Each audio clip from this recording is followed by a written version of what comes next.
O Mahabharata. De Krishna de Vaipayana Vyasa. Livro 3. Pativrata Mahatmya Parva. Capítulo 291. Mérito puro de Savitri. A história começa. Yudhishthira disse: ó sábio poderoso, eu não me aflijo muito por mim mesmo ou esses meus irmãos ou a perda do meu reino, como eu me aflijo por esta filha de Drupada. Quando nós fomos afligidos no jogo de dados por aqueles de alma pecaminosa, foi Krishna que nos libertou. E ela foi raptada à força da floresta por Jayadratha. Tu alguma vez viste ou ouviste de alguma dama casta e exaltada que se pareça com esta filha de Drupada? Markandeya disse: ouve, ó rei, como um mérito superior das senhoras castas, ó Yudhishthira, foi totalmente obtido por uma princesa chamada Savitri. Havia um rei entre os Madras, que era virtuoso e muito piedoso. E ele sempre atendia aos Brahmanes, e era de grande alma e firme em promessas. E ele era de sentidos subjugados e dado a sacrifícios. E ele era o principal dos doadores, e era competente, e querido por ambos, os cidadãos e a população rural. E o nome daquele senhor da terra era Asvapati.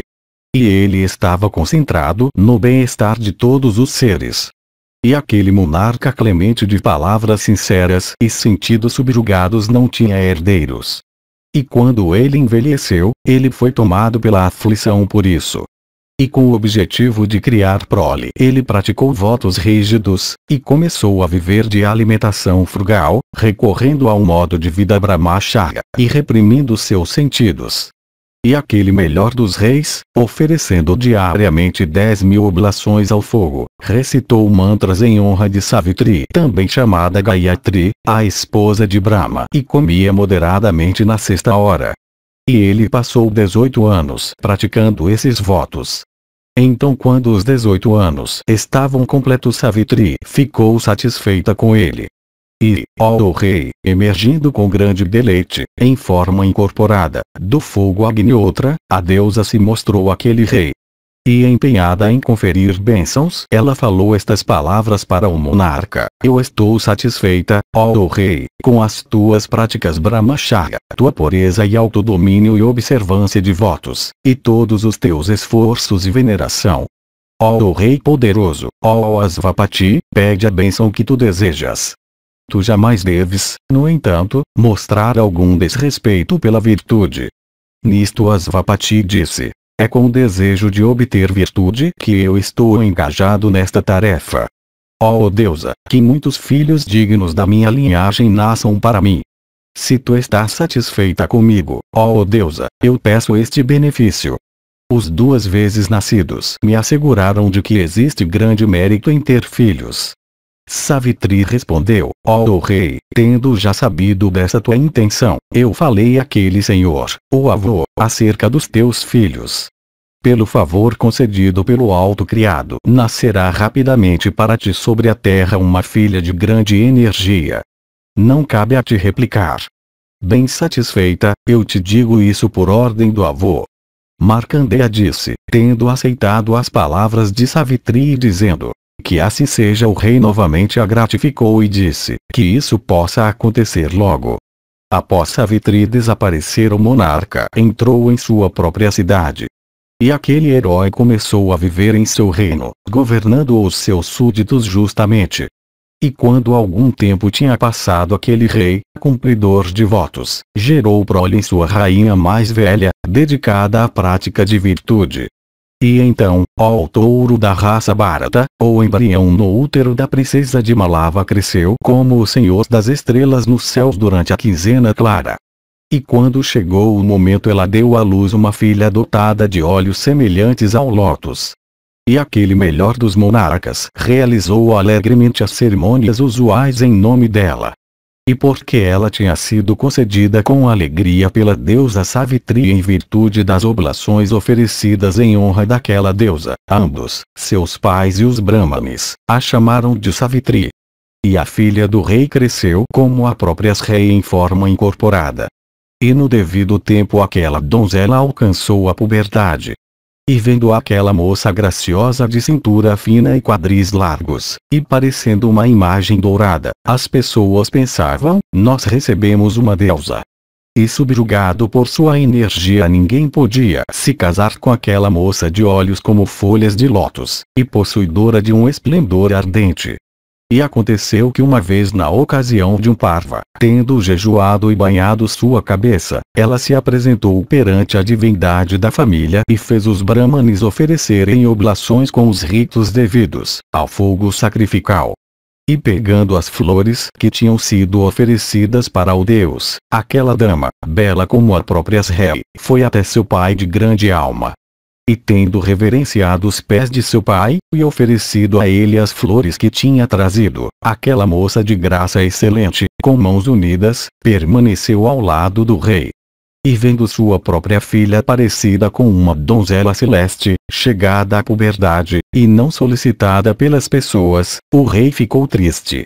E o rei disse, filha, chegou o momento para te entregar. Ninguém ainda te pediu. Portanto que tu mesmo procures por um marido igual a ti em qualidades. Aquela pessoa que for desejada por ti deve ser comunicada para mim. Escolhe o teu marido como te agradar. Eu te entregarei com deliberação. Ó auspiciosa, ouve-me enquanto eu te falo as palavras as quais eu ouvi recitadas pelos 2 vezes nascidos. O pai que não concede sua filha obtém ignomínia. E o marido que não conhece sua esposa em sua época encontra ignomínia. E o filho que não protege sua mãe quando o marido está morto também sofre desgraça. Ouvindo essas minhas palavras, empenha-te na busca de um marido. Age de modo que nós não possamos ser criticados pelos deuses. Markandeya disse. Tendo dito essas palavras para sua filha e seus velhos conselheiros, ele instruiu os servidores para segui-la, dizendo, vão. Nisso, reverenciando timidamente os pés de seu pai, a donzela meiga partiu sem hesitação, em conformidade com as palavras dele. E subindo em um carro dourado ela foi ao retiro encantador dos sábios reais, acompanhada pelos conselheiros idosos de seu pai. Lá, ó filho, reverenciando os pés dos idosos, ela gradualmente começou a vagar por todas as florestas. Assim a filha do rei, distribuindo riqueza em todas as regiões sagradas, percorreu os vários lugares, pertencentes aos principais dos 2 vezes nascidos. Capítulo 292. Savitri escolhe Satyavan, que morrerá em 1 ano.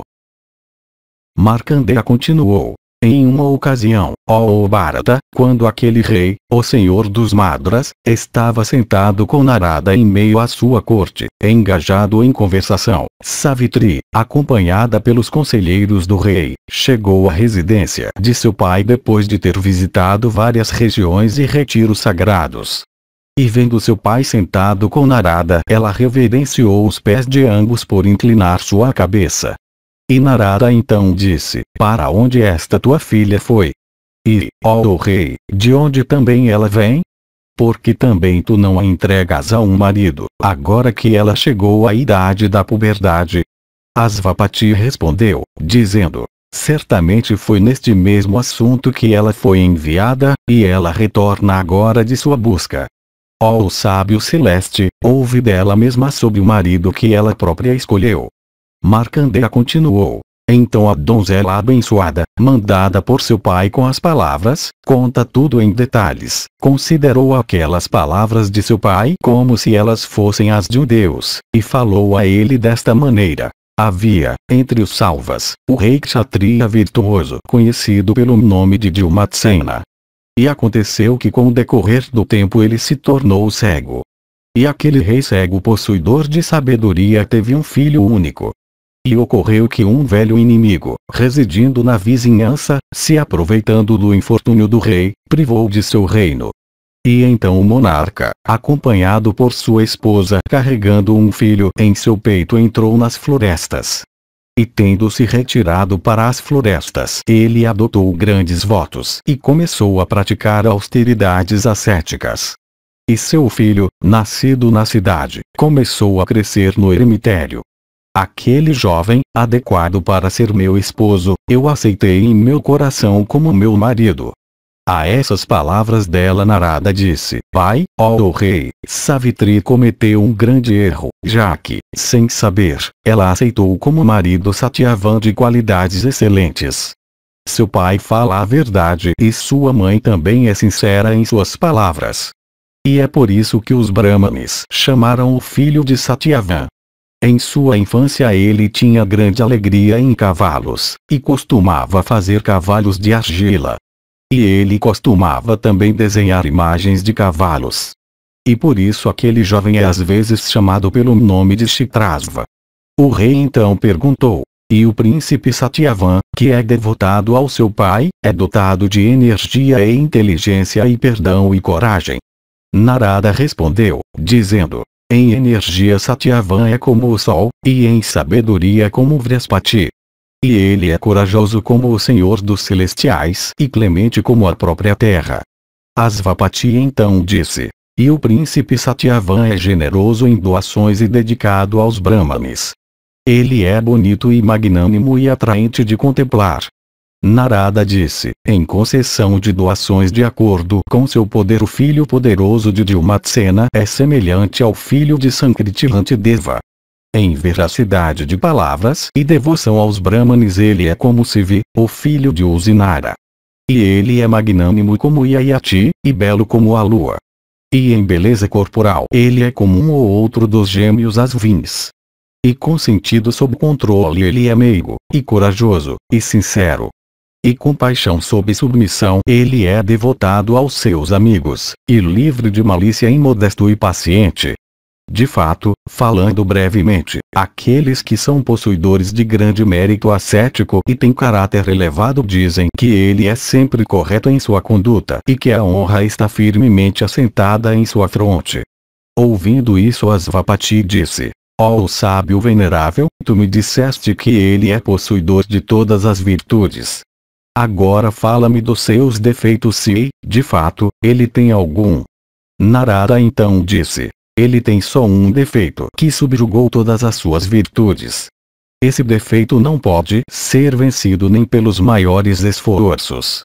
Ele tem apenas um defeito, e nenhum outro. Dentro de um ano a partir deste dia Satyavan, dotado de uma vida curta, abandonará seu corpo. Ao ouvir essas palavras do sábio, o rei disse: aproxima-te, ó Savitri, vai e escolhe outro como teu marido, ó bela donzela. Esse grande defeito existe neste jovem, cobrindo todos os seus méritos. O ilustre Narada, honrado até pelos deuses, diz que Satyavan terá que abandonar seu corpo dentro de um ano, seus dias estando contados. A essas palavras de seu pai Savitri disse: a morte pode cair só uma vez, uma filha pode ser entregue só uma vez, e uma vez somente uma pessoa pode dizer: eu dou. Essas três coisas podem ocorrer apenas uma vez. De fato, com uma vida curta ou longa, possuidor de virtudes ou desprovido delas, eu, por uma vez, escolhi meu marido. 2 vezes eu não escolherei. Tendo primeiro decidido uma coisa mentalmente, ela é expressada em palavras, e então é executada na prática. Disso a minha mente é um exemplo. Narada então disse: ó o melhor dos homens, o coração da tua filha Savitri não oscila. Não é possível de nenhuma maneira fazê-la se desviar deste caminho de virtude. Em nenhuma outra pessoa se encontram aquelas virtudes que moram em Satyavan. A concessão da tua filha, portanto, é aprovada por mim. O rei disse: o que tu disseste, ó ilustre, nunca deve ser desobedecido, pois as tuas palavras são verdadeiras. E eu agirei como tu disseste, já que tu és meu preceptor. Narada disse: que a concessão da tua filha Savitri seja acompanhada de paz. Eu agora partirei. Abençoados sejam todos vocês. Markandeya continuou: tendo dito isso, Narada se alçou ao firmamento e foi para o céu. Por outro lado, o rei começou a fazer os preparativos para o casamento de sua filha. Capítulo 293. Savitri se casa. Markandeya disse: Tendo ponderado sobre aquelas palavras de Narada sobre o casamento de sua filha, o rei começou a fazer planos acerca das núpcias. E convocando todos os brahmanes idosos e ritvijas junto com os sacerdotes, ele partiu com sua filha em um dia auspicioso. E chegando ao retiro de Dhrimatsena na floresta sagrada, o rei se aproximou do sábio a pé, acompanhado pelos 2 vezes nascidos. E lá ele viu o monarca cego de grande sabedoria sentado em uma almofada de erva cusa espalhada sob uma árvore-sala. E depois de reverenciar devidamente o sábio real, o rei em um discurso humilde se apresentou. Nisto, oferecendo a ele o arghya, um assento, e uma vaca, o monarca perguntou ao seu convidado nobre, qual o motivo desta visita. Assim abordado, o rei revelou tudo acerca das suas intenções e propósito em relação a Satyavan. E Asvapati disse, ó sábio real, esta bela moça é minha filha chamada Savitri. Ó tu versado em moralidade, de acordo com os costumes da nossa classe, a aceita de mim como tua nora. Ouvindo essas palavras, Dhrimatsena disse, desprovido de reino, e fixando nossa residência nas florestas, nós somos dedicados à prática de virtude como ascetas com vidas reguladas. Indigna de uma vida na floresta, como a tua filha, vivendo no retiro silvestre, aguentará esse sofrimento. Asvapati disse, quando a minha filha sabe, assim como eu sei, que felicidade e tristeza vêm e vão sem uma ou outra ser fixa, palavras tais como essas não são adequadas para serem usadas em relação a alguém como eu. Ó rei, eu vim aqui tendo tomado uma decisão. Eu tenho me curvei a ti por amizade, não cabe a ti, portanto, destruir a minha esperança. Não cabe a ti, também, desrespeitar a mim que, movido por forte afeição, vim até ti. Tu és meu igual e digno de uma aliança comigo, como de fato, eu sou teu igual e digno de aliança contigo. Portanto, aceita a minha filha como tua nora e a esposa do bom Satyavan. Ouvindo essas palavras, Dhrimatsena disse, antigamente eu desejei uma aliança contigo. Mas eu hesitei, sendo posteriormente privado do meu reino. Que esse desejo, portanto, que eu nutria antigamente, seja realizado hoje mesmo. Tu és, de fato, um convidado bem-vindo por mim. Então, convocando todos os 2 vezes nascidos que residiam nos eremitérios daquela floresta, os 2 reis fizeram a união se realizar com os ritos devidos. E tendo concedido sua filha com mantos e ornamentos adequados, Asvapati voltou para sua residência em grande alegria. E Satyavan, tendo obtido uma esposa possuidora de todas as habilidades, ficou muito contente, enquanto ela também se regozijou muito ao ter obtido um marido de acordo com seu próprio coração. E quando seu pai tinha partido, ela tirou todos os seus ornamentos e se vestiu com cascas de árvores e tecidos tingidos de vermelho. E por seus serviços e virtudes, sua ternura e abnegação, e por seus préstimos agradáveis a todos, ela alegrou a todos. E ela gratificou sua sogra por se encarregar de servi-la e por cobri-la com mantos e ornamentos. E ela gratificou seu sogro por reverenciá-lo como um deus e controlar suas palavras. E ela agradou seu marido por suas palavras doces como mel, sua habilidade em todos os tipos de trabalhos, a regularidade de seu temperamento, e pelas indicações de seu amor em particular. E assim, ó Bharata, vivendo no retiro daqueles habitantes piedosos da floresta, eles continuaram por algum tempo a praticar austeridades ascéticas. Mas as palavras faladas por Narada estavam presentes noite e dia na mente da triste Savitri. Capítulo 294. O dia da morte de Satyavan chega. Savitri vai aos bosques com ele. Markandeya disse, finalmente, ó rei, depois que um longo tempo tinha passado, a hora que estava designada para a morte de Satyavan chegou. E como as palavras que tinham sido faladas por Narada estavam sempre presentes na mente de Savitri, ela tinha contado os dias conforme eles passavam. E tendo averiguado que seu marido morreria no 4º dia seguinte, a donzela jejuou dia e noite, cumprindo o voto Triratra. E sabendo de seu voto o rei ficou extremamente triste, e se levantando acalmou Savitri e disse estas palavras: este voto que tu começaste a cumprir, ó filha de um rei, é extremamente rígido, pois é extremamente difícil jejuar por 3 noites seguidas. E ouvindo essas palavras Savitri disse: tu não precisas ficar preocupado, ó pai. Este voto eu serei capaz de cumprir. Eu sem dúvida me comprometi a esta tarefa com perseverança, e perseverança é a causa da prática bem-sucedida de votos. E tendo-a escutado, Dilmatsena disse: eu não posso de nenhuma maneira dizer para ti, quebre o teu voto. Alguém como eu deve, muito pelo contrário, dizer, termina o teu voto. E tendo dito isso a ela, Dilmatsena de grandemente se interrompeu. E Savitri, continuando a jejuar, começou a parecer magra como uma boneca de madeira. E, ó touro da raça Bharata, pensando que seu marido morreria no dia seguinte, Savitri, tomada pela aflição, jejuando, passou aquela noite em extrema angústia. E quando o sol tinha subido cerca de um par de palmos, Savitri, pensando consigo mesma, hoje é o dia, terminou seus ritos matinais, e ofereceu oblações ao fogo flamejante. E reverenciando os brahmanes idosos, e seu sogro, e sogra, ela ficou perante eles com mãos unidas, concentrando seus sentidos. E para o bem-estar de Savitri, todos os ascetas que residiam naquele eremitério proferiram a bênção auspiciosa de que ela nunca sofreria de viuvez.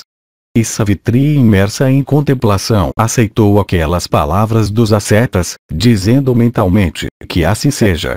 E a filha do rei, refletindo sobre aquelas palavras de Narada, permaneceu esperando a hora e o momento. Então, ó o melhor dos Bharatas, bem satisfeitos, seu sogro e sogra disseram estas palavras para a princesa sentada em um canto: tu terminaste o voto como prescrito. Agora chegou a hora da tua refeição, portanto, faze o que é apropriado. Nisto Savitri disse: agora que eu terminei o voto proposto, eu comerei quando o sol se pôr. Esta mesma é a decisão do meu coração e este é o meu voto. Markandeya continuou. E quando Savitri tinha falado dessa maneira acerca de sua refeição, Satyavan, levando seu machado sobre os ombros, saiu para as florestas. E nisto Savitri disse ao seu marido: não cabe a ti ir sozinho. Eu te acompanharei. Eu não posso suportar estar separada de ti. Ouvindo essas palavras dela, Satyavan disse: tu nunca antes foste para a floresta. E, ó dama, os caminhos da floresta são difíceis de atravessar. Além disso, tu estás enfraquecida pelo jejum por conta do teu voto. Como tu, portanto, serias capaz de andar a pé. Assim abordada, Savitri disse: eu não sinto langor por causa do jejum, nem sinto exaustão. E eu decidi ir. Não cabe a ti, portanto, me impedir. Nisto, Satyavan disse: se tu desejas ir, eu realizarei este teu desejo. No entanto, pega a permissão dos meus pais, para que eu não possa ser culpado de falha. Markandeya continuou. Assim abordada por seu marido, Savitri, de votos elevados, saudou seu sogro e sogra e se dirigiu a eles, dizendo: este meu marido vai à floresta para obter frutas. Com a permissão dos meus veneráveis sogro e sogra, eu o acompanharei. Pois hoje eu não posso suportar ficar separada dele. O teu filho sai por causa do fogo sacrificial e por seus superiores veneráveis. Ele não deve, portanto, ser dissuadido. De fato, ele poderia ser dissuadido se ele entrasse na floresta em alguma outra incumbência. Não me impeçam. Eu entrarei na floresta com ele. Faz um pouco menos de um ano que eu não tenho saído do retiro. De fato, eu estou extremamente desejosa de ver os bosques florescentes.